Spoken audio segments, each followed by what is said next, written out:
Kamal Dhaliwal ji, other senior leaders who are sitting on the stage, IOC members, brothers and sisters.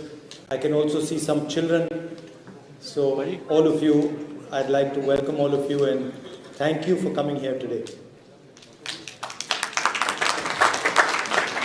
I believe there are also some people who've not been able to come because the hall is full. So I was asking where do the Indian weddings happen over here? In such a small hall. It's an honor for me to come here and speak to you. I was actually invited to Cambridge University to give a talk there on Indian politics and global politics, which I did, and it was quite a nice atmosphere, nice talk. And I was thinking while I was speaking over there, that it's quite strange that an Indian political leader can give a talk in Cambridge University, Harvard University, but he can't give a talk in India, in a university in India. Right? And the reason is that our government simply does not allow any idea of the opposition, any concept of the opposition to be discussed. Same happens in Parliament House. When there are important things that we need to speak about, demonetization, GST, the fact that the Chinese are sitting inside our territory, when we try to raise these questions, we're not allowed to raise them in the House. It's a fact. It's shameful, but it's true. And this is not the India that all of us are used to. Our country is an open country where we pride ourselves on our intelligence, respect each other's opinions, listen to each other. And that atmosphere has been destroyed. You can see the narrative in the media. And the reason we were forced to walk across India, the Bharat Jodo Yatra, was because all the institutions that protect a democracy, that allow people to speak, that allow an expression of voice, are captured by the BJP. And so we decided that a good way to think about it, a good way to act would be to go directly to the people of India and do what used to be a tradition called the Yatra. Yatra is not just a walk across the country. Many great people in India have gone on a yatra. Of course, the most famous yatra was the one done by the father of the nation, Mahatma Gandhi. But there have been others. Vivekananda ji apparently walked across the country. My Sikh friends here, Guru Nanak ji walked across the country. Buddha walked across the country. So there's a list of people who have used this idea of the yatra. And the yatra is actually introspection. It is an attempt to understand what is going on in the country, an attempt to listen to people, but also an attempt to understand the voice of the people and express the voice. So it was a wonderful experience for me. I started in Kanyakumari and we went all the way to Kashmir. Thousands of kilometers. In the heat, in rain, in the snow. And we got to understand our country in great detail. We spoke to thousands and thousands of people, farmers, little children like you. What's your name? Huh? Samwa. Sorry? Samwa. Samrat Singh. So kids like Samrat Singh, we met thousands of them. We met youngsters who are unemployed, asking, the most interesting thing was that the biggest issues in India today are unemployment, price rise, and the violence that Indian women face. That third one is a hidden issue, nobody speaks about it. But when you walk across India and you talk to people, those are the three things that you hear. Most women complaining about the violence that they're facing, the fact that they are worried to walk on the streets of our country, huge amount of unemployment, and price rise, and the concentration of wealth. One or two business people controlling pretty much every business. Everybody knows the name. He's become especially famous lately. You can see a lot of sort of reports about his wealth. Yeah, so you can see that, and it's at the expense of the Indian people, because when there is no competition in a country, right, and one person is making all the money because of his political connections, the strength of the country, the energy of the country is wasted and weakened. So one of the things that we've been pushing is that we need to allow as many youngsters who want to enter business. We need to support all of them. We need to make sure that the banking system doesn't just work for one or two people, but works for youngsters, for millions of people who want to build a business. So these are the type of things that we discussed on the Yatra. And it was a very good experience. Also, I'd like to thank many of you who walked with us. You came from different parts of the world. You came from England, you came from the United States, from Canada, from Japan. From all over the world, people came and walked with us. So that helped us. You helped us with your support and your energy. So that I'd like to thank all of you for that. So that was the experience of the Yatra. And the interesting thing to me was that what the people of India were saying, unemployment, prices, concentration of wealth, Mr. Adani, it's not in the media at all. In the media we see anger, hatred, violence. Then we see Bollywood, Aishwarya Rai, Salman Khan, cricket. We see all these things, but we don't see the real issues that the people of India are facing. So that was quite a learning experience for me.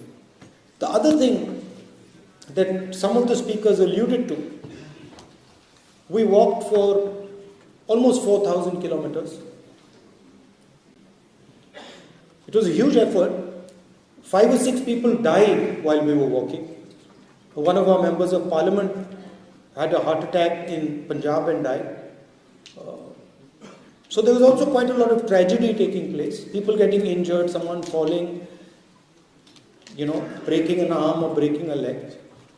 And in the first 5 or 6 days, I started to ask myself, what is my role in the Yatra? What do I have to do? And after thinking about it for a while, I decided that my role was that whoever came into the Yatra, regardless of whether they were rich or poor, young or old, male or female, I decided that my role would be to make them feel that when they walked inside the room, when they entered the Yatra and they came to speak to us, that they should feel that they had come back home. Right? They should get a feeling that they had come back home and they were not speaking to a politician, but they were speaking to their brother, their friend. That was the idea I had, and I told the people who were working with me that, listen, we have to respect every single person who comes, and he has to feel that he has come home. And when he leaves, he must feel that he has left home. That we don't want a political relationship with him. We want an emotional, family relationship with him or her. And that is a very powerful thing, because the moment we started to behave like that, the moment we started to say, look, we are going to treat people with respect, immediately the people who were coming started to treat us like family. And you must have seen some of the pictures where it was as if we were meeting our family members. People hugging us, people telling us very emotional things. That was also a very powerful thing in the yatra. And the other thing I noticed was that throughout this walk, people of all religions came, all castes came, all languages came. But there was no anger, no hatred, no violence, no disrespect.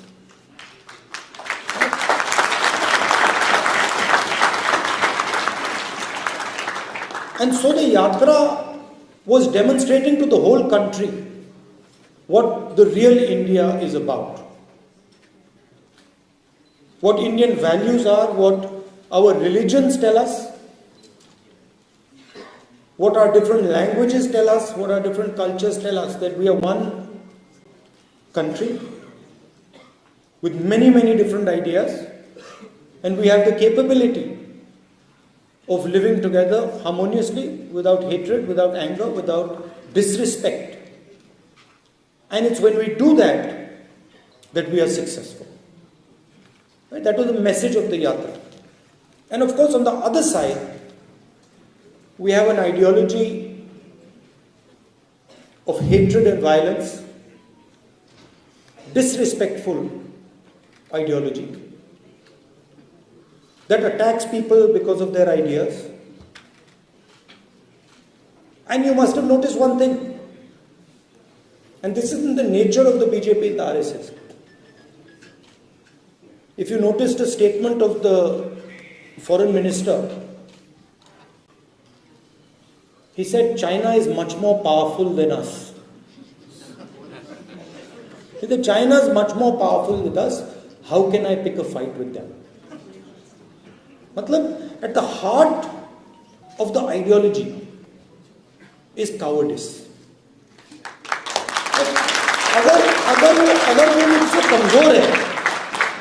अगर वो मुझसे कमजोर है तो मैं अपने 5-10 मित्रों के साथ उसको पीट दूंगा, मगर अगर वो आरएसएस वालों से तगड़ा है तो फिर भाग जाते हैं। और सावरकर ने अपनी किताब में लिखा है, अगर आपने पढ़ी हो, उनकी किताब है, उसमें लिखा कि एक दिन उन्होंने और उनके 5-6 मित्रों ने एक मुसलमान व्यक्ति को पीटा और उस दिन उनको बहुत खुशी हुई। तो देखिए, अगर 5 लोग एक आदमी को पीटते हैं और फिर उनमें से किसी एक व्यक्ति को बड़ी खुशी हो रही है, वो कायरता ही है। अगर लड़ना ही है तो एक व्यक्ति से जाके अकेले लड़ लो, मगर नहीं, 5-10 लोग सावरकर जी के साथ एक व्यक्ति को पीटते हैं।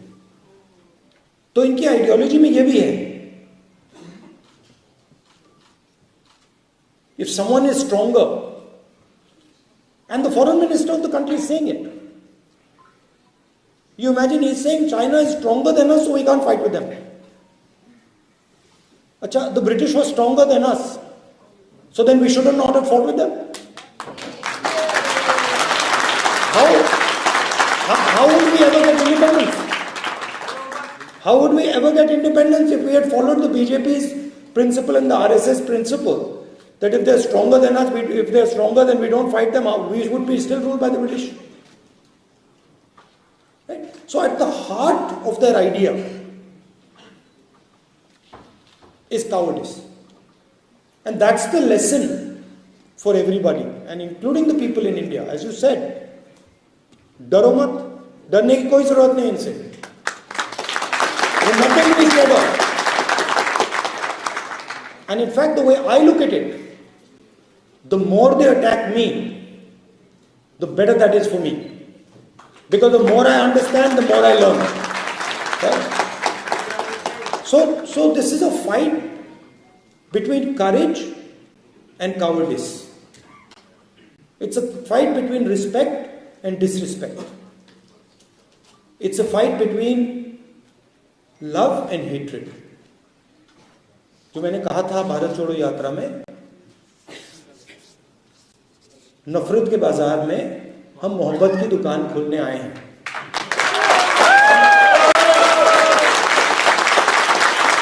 And that is the message that I would leave you. As a community in this country, you have done us all very proud.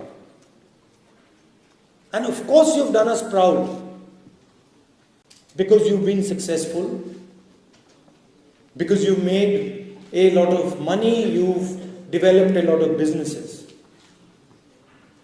But that's not the real reason you made us proud. The real reason you made us proud is because you respect the people you live with, you respect the different cultures, you respect the fact that you're living in England, you listen to their perspective, you embrace their perspective, you tell them about our perspective, and in that way both groups of people improve and do better. So you have shown in your living here, you have shown what an actual Indian person should be doing.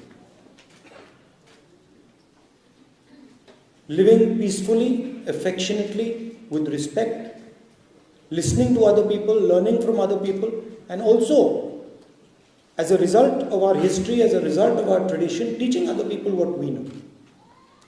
So I'd like to end by thanking all of you for making our country proud, by shining,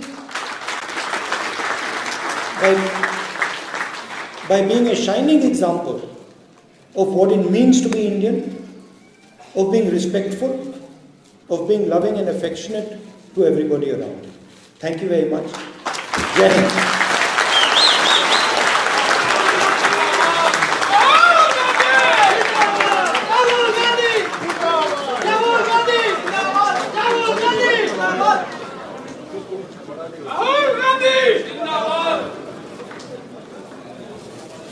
Thank you very much, Ms. Gandhi, for such a brilliant speech. Could I ask everybody, please be seated. Please be seated. I ask everyone, please be seated. We won't be for long. May I ask Kamal and Gurvinder to felicitate the leader, Rahul Gandhi.